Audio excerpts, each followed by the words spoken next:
Boa noite, meus irmãos. Mais uma vez reunidos juntos para nós louvarmos, bendizermos nosso Deus, adorá-lo. A leitura da palavra, a exposição da palavra é para que Deus seja conhecido e o propósito final é para que Deus seja adorado. Então nós falamos, nós explicamos a Bíblia para que Deus seja conhecido e automaticamente seja adorado por nós. Porque como é que nós vamos adorar a Deus se não o conhecemos? Então a igreja se reúne, ela lê a Bíblia, ela estuda a Bíblia, ela medita na Bíblia. E eu quero convidar os irmãos nessa noite para nós lermos a primeira carta de João, capítulo 1, versículos 5 a 10. 1 João, capítulo 1, versículo 5 até o versículo 10. Será o texto em que nós meditaremos nessa noite, do versículo 5 até o versículo 10.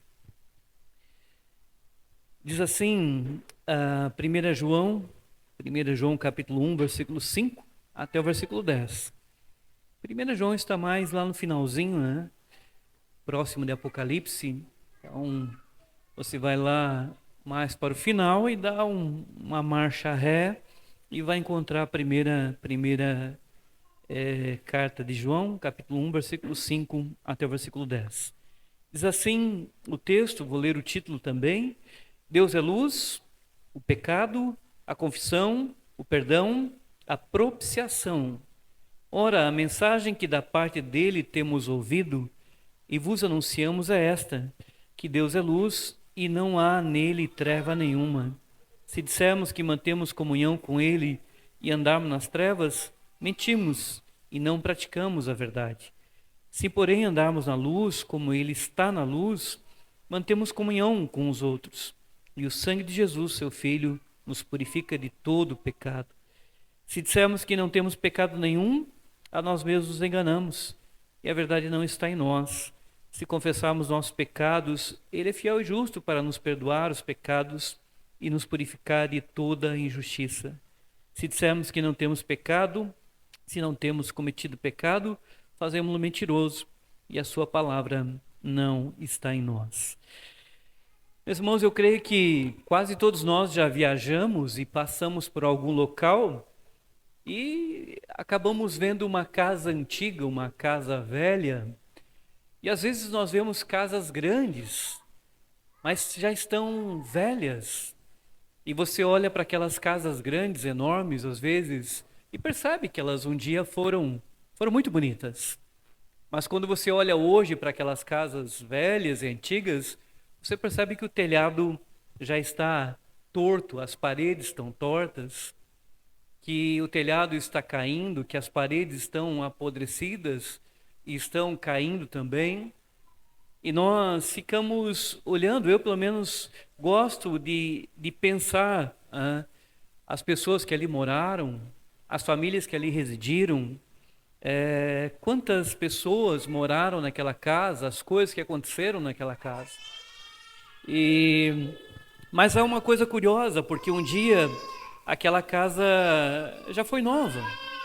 Ela já foi nova em algum momento. Ela já foi muito bonita, nova. E quando ela é bonita, quando ela é nova, o que geralmente alguém faz quando consegue construir uma casa nova, uma casa bonita? Geralmente não só constrói, mas também conta sobre aquilo que conseguiu, aquilo que almejou. Então você acaba imaginando que a pessoa que construiu aquela casa, um dia, quem sabe, ela tenha encontrado alguém na venda, lá naquela venda antiga, e tenha dito: puxa vida, eu consegui construir a minha casa, eu consegui com muito esforço fazer a minha casa, hoje terminei a minha casa. Quem sabe ela tenha também escrito uma carta para alguém, porque antigamente era por cartas a comunicação, não era WhatsApp. E quem sabe ela tenha escrito uma carta dizendo: puxa vida, olha, levei 1 ano, mas terminei a minha casa. E aquela pessoa então conta sobre isso com satisfação, com alegria, com prazer. Ela conta, e não há nada de errado de você encontrar prazer, alegria, satisfação de conseguir uma casa, construir uma casa, conseguir ter uma casa sua. Mas o que acontece? é que essa alegria pela casa, ela é passageira. Essa alegria de contar que construiu uma casa, ela é passageira, porque aquela casa ela vai acabar envelhecendo, vai acabar o telhado ficando mais fraco, as paredes vão apodrecer. Um dia será necessário derrubar aquela casa e novamente ir para uma outra construção, uma outra casa, fazer uma nova casa para que possa continuar morando. E se nós observarmos, né, a fonte dessa alegria, dessa satisfação de quem conta é a casa. Mas como eu disse, a casa passa, a casa some. E quando nós lemos nas Escrituras esse texto, capítulo 1, versículo 5, percebam que a satisfação, o prazer de João, a alegria de João, era falar não da sua própria casa. Eu até fiquei imaginando enquanto escrevia, que em momento algum João detalha, por exemplo, a casa em que ele morava. Nos 5 livros que você lê de João, o Evangelho de João, as 3 cartas de João e Apocalipse, em nenhuma delas você encontra ele mencionando a casa em que ele mora. Quantos quartos tem? Como é o telhado? Se é uma casa mais luxuosa, não é? Mas você encontra ele falando com satisfação e alegria, e até mesmo, como eu já disse nos 2 sermões, ele já é idoso, provavelmente com mais de 90 anos, a satisfação dele é falar daquilo que ele tinha ouvido do seu Senhor, da mensagem a qual ele tinha ouvido. O prazer dele de comentar, de falar, de anunciar, não era anunciar algo que ele conseguiu para si, mas era aquilo que ele aprendeu do seu Senhor. Note que quando ele escreve o versículo 5, o que ele diz no versículo 5? Ora, a mensagem que da parte dele temos ouvido e vos anunciamos é esta. E aqui, se você observar, existe uma satisfação dele em falar. Olha, a mensagem que dele nós ouvimos, nós ouvimos dele é esta, e vos anunciamos é esta. Ou seja, ele tem uma satisfação, uma alegria de repetir aquilo que tinha aprendido com o seu Senhor. E nisso nós já deveríamos parar e pensar o que domina os nossos corações em relação ao que nós comentamos com as pessoas. É aquilo que nós temos uma satisfação de falar durante o dia para as pessoas. Porque a alegria de João, mesmo no final da sua vida, ela continua sendo anunciar aquilo que ele tinha aprendido do seu Senhor. Mas a nossa alegria, ela pode ser tantas coisas menos uma satisfação de falar do Senhor, do Salvador, do qual é misericordioso para conosco. Alguns podem ter satisfação em fofocas. Tanto é que existem programas que são especializados nisso. São especializados em contar fofocas. E as pessoas então escutam uma fofoca e ela tem um prazer em escutar uma fofoca e ela então quer ir contar para outra pessoa sobre aquilo que ela escutou. Mas é apenas fofoca. E você percebe que o coração dela está ali, em ficar contando fofocas de um, fofocas de outro. Algumas pessoas têm satisfação em contar piadas, às vezes, imundas, sujas. Não há problema nenhum em você contar uma piada, mas não que desde que ela não seja uma piada imunda e suja. Mas alguns têm satisfação em passar o dia transmitindo isso, falando de fofocas, falando de piadas imundas, falando de coisas superficiais.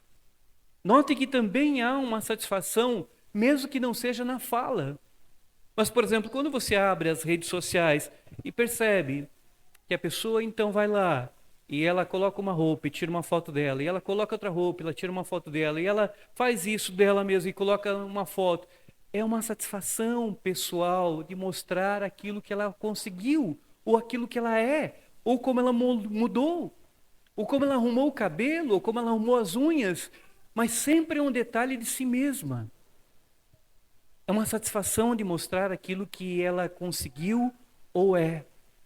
Como eu disse, ela não precisa estar falando, mas ela está demonstrando aonde está a sua satisfação. Para o apóstolo João, a satisfação dele é continuar anunciando ao Senhor Jesus aquilo que ele tinha aprendido do Senhor Jesus. a mensagem ao qual ele tinha ouvido do Senhor Jesus. E percebam que isso não é só aqui, meus irmãos, mas se nós observarmos, é uma satisfação que nós encontramos, por exemplo, na igreja em Atos. Se você observar na igreja em Atos, o texto diz que levantou-se grande perseguição, até o Moisés leu ali no início, levantou-se uma grande perseguição contra a igreja. E todos, exceto os apóstolos, foram dispersos de Jerusalém. Ou seja, toda a igreja que estava em Jerusalém foram dispersos por Judéia e Samaria. Mas o texto diz em 8:5, se eu não me engano, que por onde iam, eles iam pregando a palavra do Senhor. Eles iam anunciando o evangelho. Ou seja, o que domina o coração daquelas pessoas não é ficar falando de coisas de si mesmos. Não é ficar falando das suas próprias vaidades, das suas próprias coisas que são passageiras e não vão durar. Mas era falar daquilo que eles haviam aprendido como igreja, como povo de Deus, e fazer Deus conhecido por meio de Cristo, anunciando quem Cristo é. E nós, como igreja, deveríamos parar e pensar se durante a semana, o que domina as minhas falas, as nossas falas durante a semana? O que domina o meu conversar com as pessoas? O que é o assunto principal? O assunto principal da minha semana é o meu cabelo? É a minha vestimenta? É a moda? É o carro? O que domina? E nós deveríamos lembrar que o apóstolo João, mesmo com cerca de 90 ou até mais anos, o que continua dominando o coração daquele senhor idoso, mas é um senhor crente, piedoso, temente a Deus e um homem que está proclamando as boas novas. E o que ele diz? A mensagem que nós ouvimos e vos anunciamos é esta: que Deus é luz e não há nele treva nenhuma. Que Deus é luz. E essa comparação que ele fala é do caráter de Deus. É de quem Deus é. Deus é luz, note. Não confunda que Deus é essa luz. Deus está fora da própria criação. Deus não é a criação. Ele não está dizendo que Deus é essa luz que sai da lâmpada. Ah, Deus é luz, ou seja, é essa luz que está saindo. Não, ele não está falando isso. Ele está fazendo uma comparação. Mas a comparação com a luz, ela é fenomenal. Ela é fenomenal, porque você já parou para pensar no que é luz? O que é a luz? O que é a luz? Às vezes eu trago algumas ilustrações da luz, e são ilustrações fascinantes, mas, por exemplo, a luz, ela viaja a cerca de 300 mil quilômetros por segundo. 300 mil quilômetros por segundo. Para que você tenha uma ideia, a circunferência da Terra, na parte mais arredondada da Terra, ela tem cerca de 40 mil quilômetros na chamada linha do Equador. A luz, apenas num instante, num pequeno instante da batida do coração, uma batida do coração, apenas uma batida, a luz viaja cerca de quase 8 vezes em redor da Terra. Ou seja, se você acender uma pequena luz, a luz viaja 8 vezes, quase 8 vezes, apenas num instante de uma batida de coração, cerca de 1 segundo. Só que talvez você pense assim, mas isso não tem nada a ver, então deixa eu lhe falar sobre uma estrela que o chamado telescópio James Webb, ele bateu uma foto no espaço e captou essa estrela que até agora os astrônomos acham que é a estrela mais distante da Terra, que é uma estrela que eles deram o nome de Estrela da Manhã. Não é a mesma Estrela d'Alva, mas eles chamam Estrela da Manhã porque é a mais distante da Terra. O curioso é que, conforme eles dizem, ela está a cerca de 12,8 bilhões de anos-luz da Terra. 12,8 bilhões de anos-luz, não é um segundo, 300 mil. É 12,8 bilhões de anos na luz viajando. E o curioso é que a luz que chega para nós, dessa estrela, ela viajou 12,8 bilhões de anos-luz. Não estou dizendo que a Terra tenha, mas é o que é medido em espaço. E ela atravessa por trevas no meio do espaço, e trevas, e trevas, e trevas. E ela vai atravessando. A gente não tem noção da distância que ela percorreu. e ela chega aqui, luz. Ela não foi afetada pelas trevas que estão no espaço. Ela continua sendo a luz que saiu de lá e chega aqui, sendo luz, sem manchas, sem mácula, sem mudança de ser luz. A luz não pode ser manchada, não pode ser distorcida. A luz não pode ser no sentido, não pode ser, ela não pode ter, ela não se deteriora. A luz é algo que, se você a tem, ela continua sendo e nada a impede de ser tão pura e tão bela. É justamente o que João está colocando: Deus é luz e não há nele treva nenhumas, porque é o caráter de Deus, é a natureza de Deus. Que Deus, ele é luz e nele não há trevas nenhuma, ou seja, a ideia da santidade de Deus. A ideia de santidade de Deus, como Deus é tão plenamente santo. Aqui há uma passagem do Velho Testamento que ilustra muito bem isso. Quando Isaías tem uma visão da majestade de Deus. Quando no ano da morte do rei Uzias, Isaías está lá, ele se ouviu o Senhor assentado num alto e sublime trono. No Evangelho de João você percebe que ele diz que quem ele viu, João diz que quem Isaías viu foi o próprio Senhor Jesus. O próprio Senhor Jesus sentado num alto e sublime trono. Mas quando ele viu o Senhor assentado num alto e sublime trono, ele também viu os serafins que voavam para lá e para cá. E a voz dos serafins era aquela que dizia: Santo, Santo, Santo é o Senhor.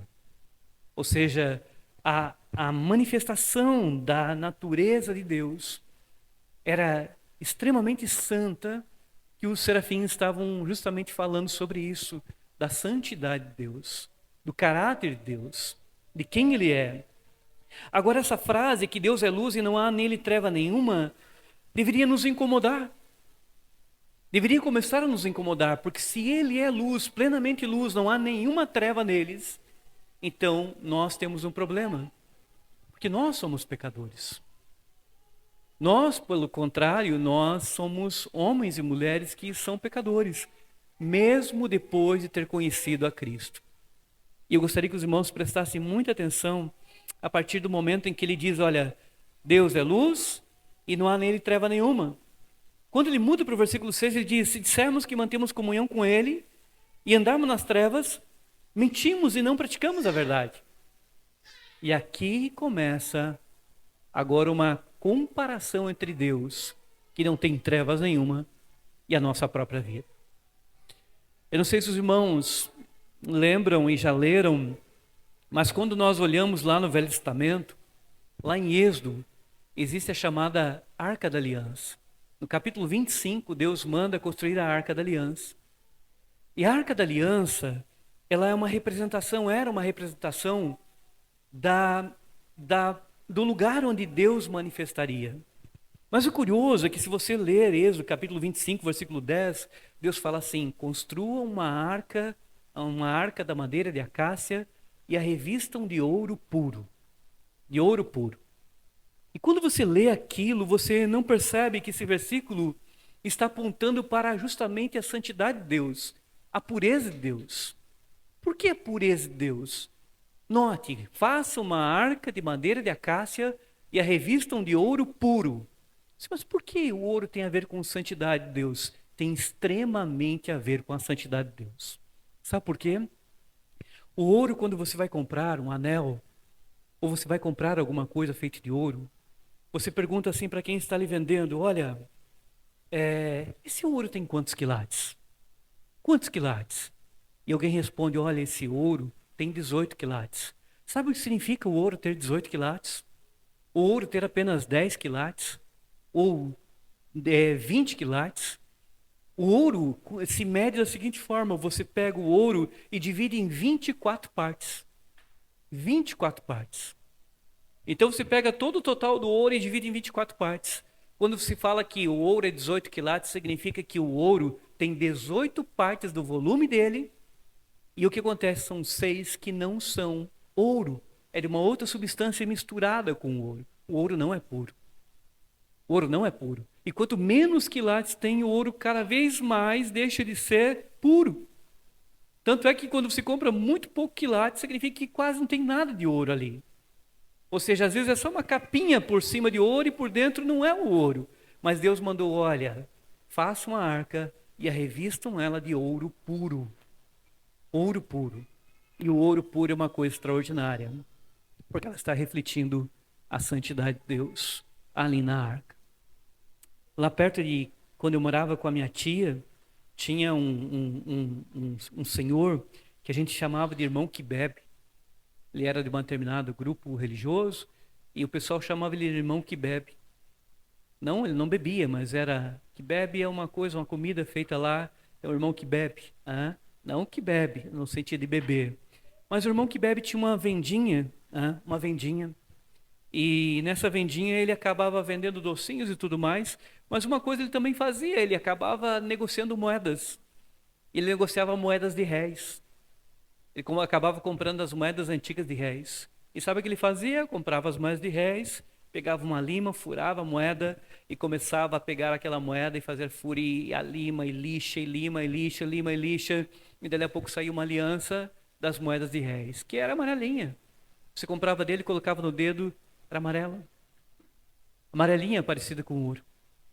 Só que tinha um problema nas alianças compradas com moedas de réis. Passava um tempo, ela começava a pretear, começava a manchar. E você precisava pegar e tirar aquela aliança do dedo e pegar um bombril, passar ali um elemento e começar a esfregar para deixar amarelinho de novo para continuar usando aquilo ali. Justamente porque não era ouro. Justamente porque tinha variação. Manchava aquele elemento. A arca, ela foi feita completamente de ouro puro. As argolas, Deus diz, façam argolas de ouro puro. Façam varais, Deus diz assim no Êxodo 25, façam varais e revistam eles de ouro, para que vocês passem nas argolas, eram 2 argolas de cada lado, ou seja, 4 argolas na arca, 2 de cada lado, passava-se aquele varal, e aquele varal não deveria ser retirado da arca, para que os carregadores da arca carregassem a arca não tocando na arca. Justamente porque a arca representava a presença de Deus. E Deus sendo luz, não tem trevas nenhuma. Então, como alguém que é pecador poderia querer chegar e tocar na arca, sabendo que Deus, ou mesmo que fosse um objeto que simbolizasse a presença dele, como é que alguém poderia querer chegar e se aproximar e tocar na arca diretamente? Ou seja, tocar em algo que é extremamente santo. E aqui nós muitas vezes não percebemos que quando João fala, se dissermos que mantemos comunhão com ele e andamos nas trevas, mentimos e não praticamos a verdade. Porque a ideia é justamente de achar que Deus, ele não se importa como nós andamos, como nós pecamos, como nós vivemos. É como se Deus dissesse, não, lá na arca então, eu mandei construir de ouro puro, mandei carregar para que ninguém tocasse, mas eu não me preocupo, podem tocar de qualquer maneira. Tanto é que é curioso, eu fiquei pensando numa ilustração do Velho Testamento para nós entendermos bem o que significa isso que João está falando, e eu pensei na ilustração justamente dos coatitas. Eu não sei quantos já leram a história dos coatitas. Coate era o segundo filho de Levi, a tribo de Levi. E Coate foi escolhido para ser a família em que carregava a arca. A família que era responsável por sempre, a hora que se levantava o tabernáculo, eram os coatitas, apenas aquela família que ia lá, pegava a arca, levantava os varais e carregava a arca. Mas eles precisavam estar sempre cuidando-se da sua vida espiritual. Deus não queria que os coatitas pegassem, ou a tribo de Levi, que era responsável pela parte espiritual, ou até mesmo todo o seu povo. Deus não queria que o seu povo tentasse um relacionamento, se aproximar de Deus sem santidade, sem se preocupar com a sua vida espiritual, sem se preocupar com o seu próprio pecado. E é como se nós pegássemos e disséssemos, olha, Senhor, nós queremos carregar a arca, que é a tua presença, mas nós queremos ser coatitas, mas é o seguinte, eu não quero ser do jeito que eu sou. Imagine o perigo que seria. Imagine o perigo que seria você saber que mesmo que encostasse só nos varais, mas os varais estão ligados à arca pelas argolas. E a arca representa a presença de Deus Santíssima, a presença de Deus santíssima, e você se colocasse, não, eu quero ser coatita, como nós podemos ser coatitas? Como nós poderíamos querer se aproximar, mesmo que fosse só num objeto que figurava a presença de Deus, de uma maneira qualquer, de uma maneira que não nos preocupássemos com a nossa vida espiritual, com o nosso pecado, que não nos preocupássemos em santidade, como diz o escritor aos Hebreus, buscai a paz com todos e a santificação, sem a qual ninguém verá o Senhor. Ninguém verá o Senhor. Ou seja, a família de Coate, ao carregar a arca, que era a manifestação da presença de Deus, não o próprio Deus, mas uma representação da presença de Deus, da manifestação de Deus, ela deveria ser uma família que buscava estar ali em santidade, em diferença de vida. E hoje nós não temos mais arca para carregar. Mas nós precisamos entender aqui que se nós queremos dizer que temos comunhão com Deus, mas andamos nas trevas, mentimos e não praticamos a verdade. Ou seja, a nossa vida diária, nós deveríamos nos preocupar com a nossa vida diária. Nos preocupar com aquilo que nós vivemos. Porque João está dizendo aqui que quem está sempre andando, não é que não vá pecar, porque os próximos versículos vão mostrar isso. Mas a questão é, nós muitas vezes estamos só por tradição. Nós vimos a igreja só por tradição. Mas a própria vida diária, ela não tem sentido em relação à nossa vida de santificação, de vida com Deus de fato. Ela não muda. Ou seja, nós estamos todos reunidos domingo. Mas durante a semana nós nos lançamos a todos e demais pecados em que nós podemos e não nos preocupamos. E João está aqui dizendo que se nós fazemos isso, dizemos que se nós andamos nas trevas, nós não temos comunhão com Deus, porque Deus é luz. É a mesma ideia de que você imaginar, como eu disse, há um tempo atrás eu dei uma ilustração aqui sobre tecidos brancos. Eu estava pesquisando uma seda, um tipo de seda. A seda mais cara que existe é uma seda produzida por uma aranha dourada. A seda da aranha dourada é caríssima, mas eu vou dar um exemplo de uma outra seda. A seda para você colocar nas camas, para você conseguir fazer alguns lençóis, algumas fronhas ali. Na sua casa, você gastaria cerca de R$ 20.000 para fazer com a seda. E a mesma coisa que nós pensássemos em Deus, dando uma festa como tem as bodas, e aquela festa Deus completamente vestido de sedas branquíssimas, caras, muito raras, e nós então, Deus ali com a festa, e nós achássemos que nessa festa Deus não se preocupa com quem se achega a Ele. Deus não se preocupa com a vida em que nós estamos diariamente. Nós chegamos ali, e como eu disse uma outra vez, acabamos de sair lá do chiqueiro dos porcos, trabalhamos o dia inteiro, bota 7 léguas todas enlamaçadas, e nós dizemos assim, não, esse Deus que nós servimos, ele não tem problema nenhum. Ele não tem problema nenhum.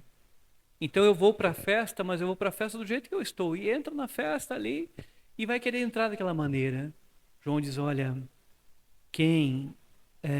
se nós dissermos que temos comunhão com ele, mas andamos nas trevas, nós não praticamos a verdade. A verdade não está em nós. Isso é uma demonstração para que os cristãos, para quem ele está escrevendo a carta, eles se preocupassem diariamente com a sua vida. Porque a vida cristã, muitas vezes ela se manifesta, as pessoas acham que a vida cristã ela é uma vida que nós podemos viver durante a semana bem, de qualquer forma. Qualquer forma. Mas no final de semana, se nós formos para a igreja e cantarmos alguns hinos e lemos a Bíblia e fizermos uma oração, está tudo bem. E na verdade, a vida de santificação com o Senhor é uma vida durante a semana também. Não é só esse momento de culto. O culto ele se prolonga durante a semana. Ou seja, o que leva em conta diante de Deus não é apenas esse momento em que Deus olha e me vê eu cantando alguns cânticos, lendo as escrituras, participando junto com os demais irmãos, mas é em relação à nossa própria vida lá na vida diária. É igual uma vez, eu fazia programa na rádio, nós fazíamos programa na rádio lá em Sara ainda. Eu contei essa ilustração muito tempo atrás. E aí eu estava falando sobre a vida cristã e falando como a vida cristã ela precisava se manifestar no dia a dia. E aí alguém ligou lá de Maracajá, fez uma ligação de Maracajá e disse: pastor, deixa eu lhe falar, o senhor estava falando aí, eu tenho uma vendinha aqui, acho que era em Maracajá, se não me engano, na cidade que ele ligou. Eu tenho uma vendinha em Maracajá e eu queria lhe falar uma coisa. Sabe quem são os piores pagadores de contas que eu tenho aqui na vendinha? E adivinhem, claro que não é adivinhação pecaminosa, mas tentem pensar quem ele disse que eram os piores pagadores dele logo após ele falar isso. E são os crentes. São os crentes. E hoje você vê justamente isso. Nós estamos entrando num período em que as pessoas é status ser crente, mas não é status viver uma vida diária de diferença de vida. Não é status dizer que é crente evangélico.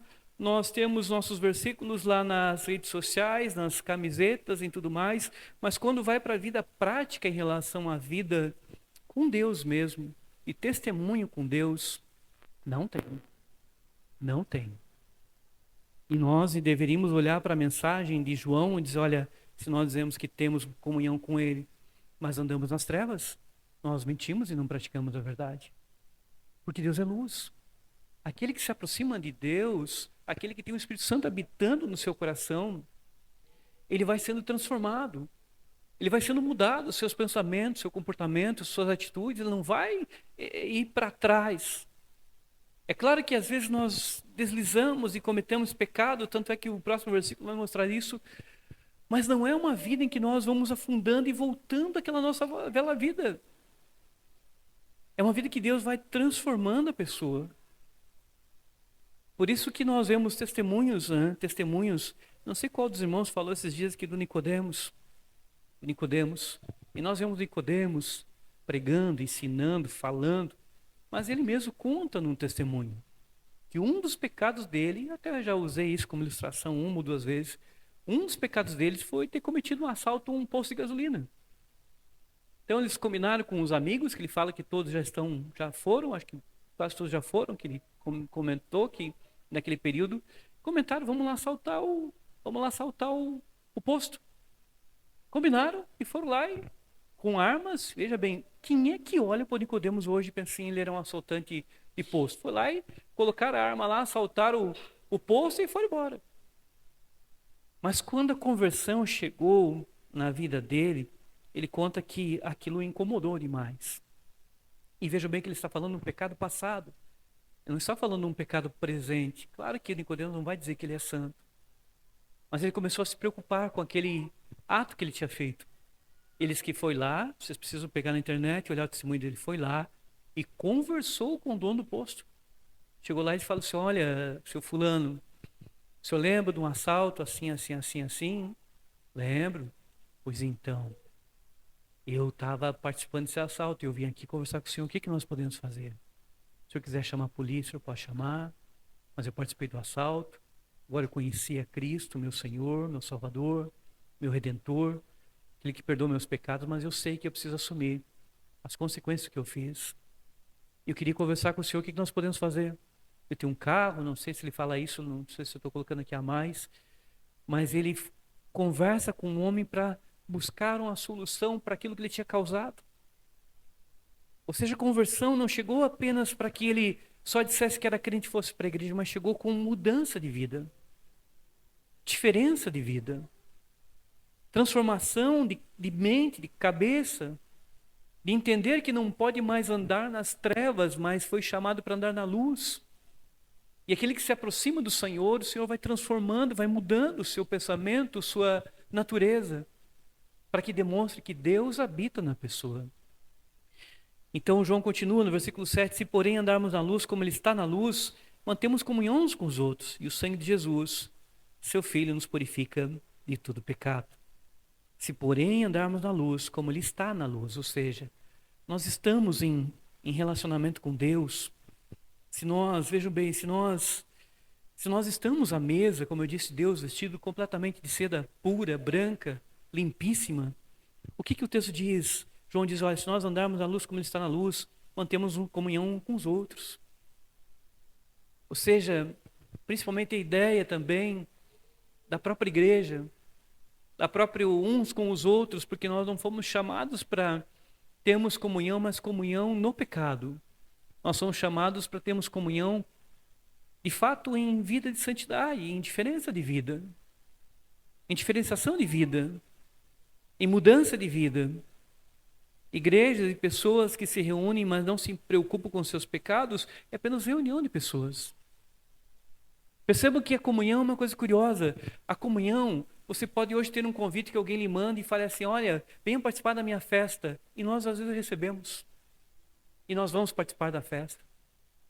E se você chegar na festa, você vai perceber que às vezes aquela festa, ela tem uma comunhão maior que nós temos na própria igreja em si, entre aspas, porque ali estão conversando com os outros, abraçando um com o outro, estão comendo juntos, estão bebendo junto.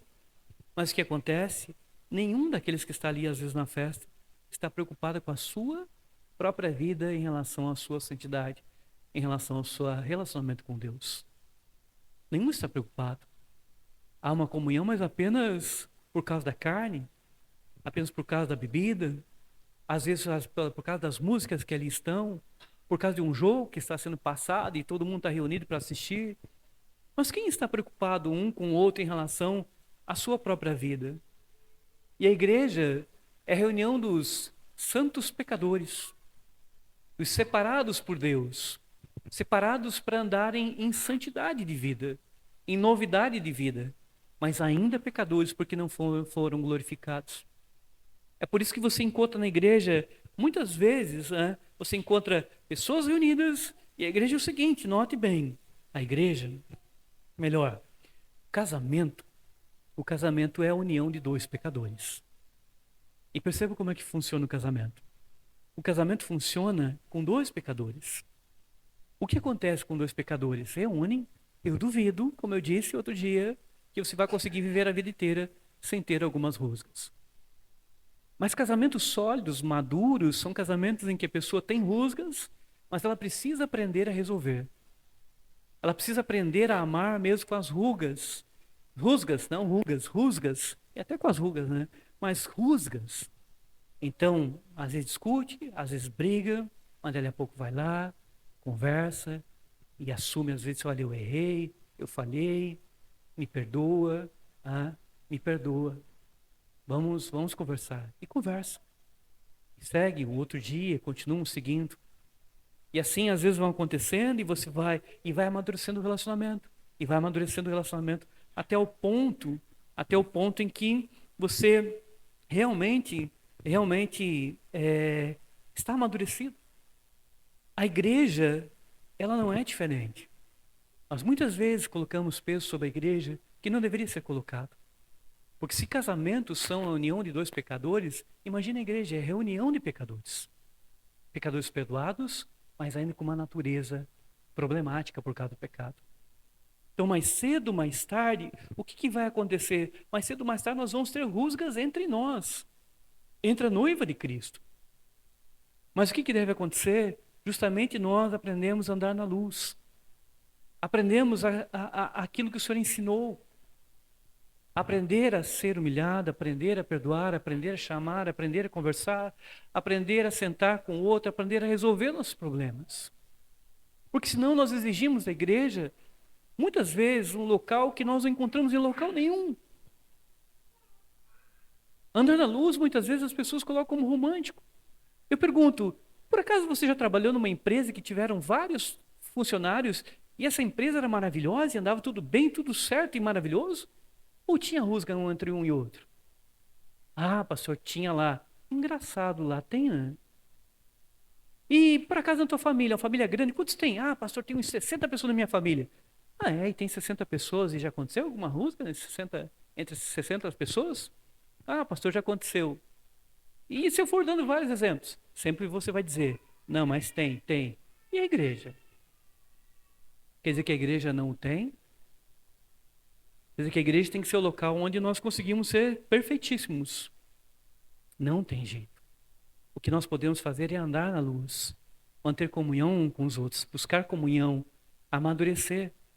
E o Senhor Jesus nos purifica de todo pecado. Ele serve como propiciação diante de Deus, como satisfação diante de Deus, para nos perdoar de todo o pecado. De todo o pecado. O próprio João, notem, o próprio João, quando ele escreve essa primeira carta, é quase no mesmo período quando ele escreve Apocalipse.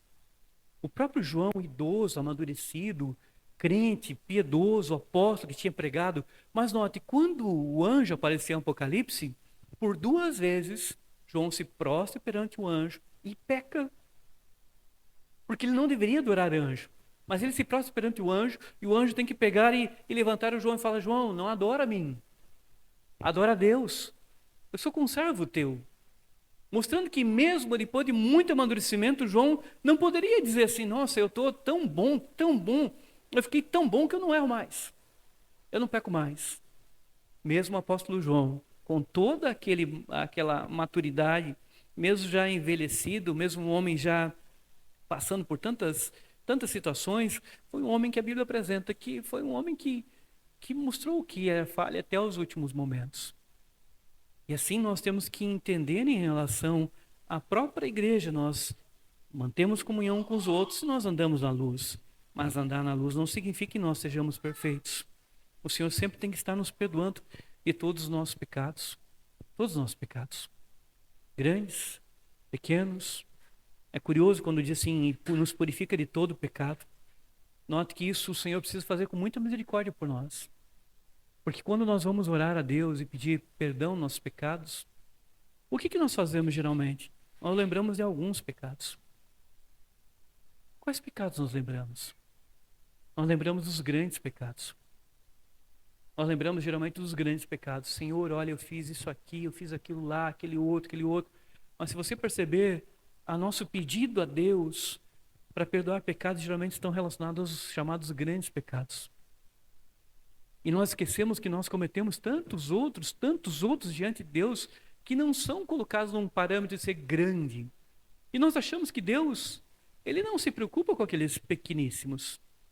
Não se preocupa um dia com eu disse uma palavra meio dura, ou pensei mal, ou fiz alguma coisa, ou na época de escola aprontei alguma ali que não deveria ter aprontado. Nós achamos que Deus não se preocupa. Mas quando João fala que o Senhor nos purifica de todo o pecado, significa que para estar à mesa precisa estar plenamente perdoado de todos os pecados. Os grandes, pequenos, o Senhor precisa perdoar. Pecados que nós consideramos grandíssimos, pecados que nós consideramos pequeníssimos, mas são pecados diante de Deus. Deus é santíssimo. Perceba que não há nele treva nenhuma, significa que não tem uma mancha, uma manchinha só.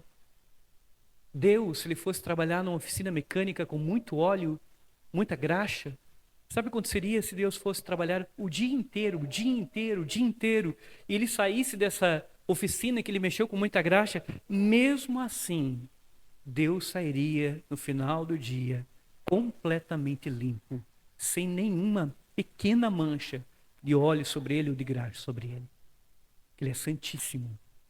E nós precisamos entender que nós precisamos andar na luz, nos preocupar com a nossa própria vida.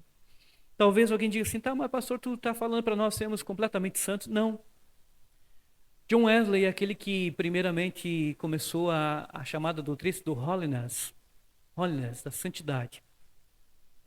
John Wesley foi aquele que abriu as portas para essa doutrina. A doutrina do holiness é a doutrina da ideia de que é possível um crente se converter, nunca mais pecar.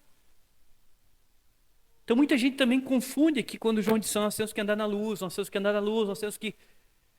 João não está falando que andar na luz significa que nós vamos conseguir nunca mais pecar.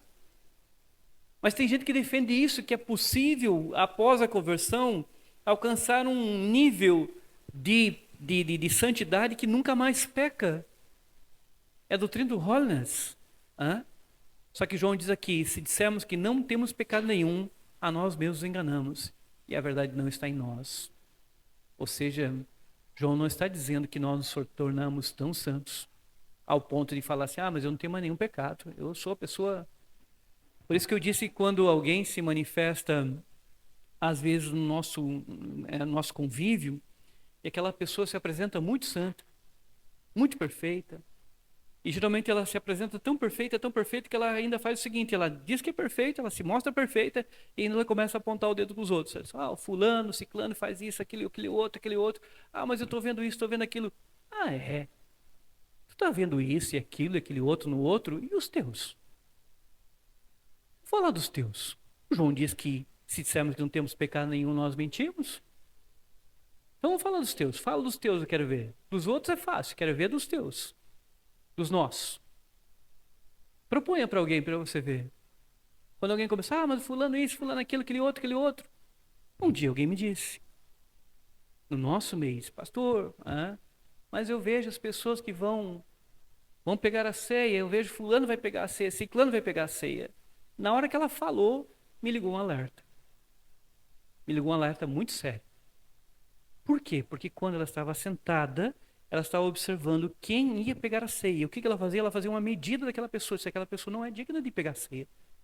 Ela não entendeu o sacrifício do Senhor. Ela acha então que quem deve pegar a ceia é quem? Quem alcançou a santidade perfeita? É isso? E qual é o parâmetro que ela usa para dizer que a pessoa não pode pegar a ceia? Ela mesma? Se o parâmetro é pecado, ela nem deveria também pecar. No final do culto, quando eu pedi para levantar em pé, levanta em pé, quem já fez profissão de fé e tudo mais.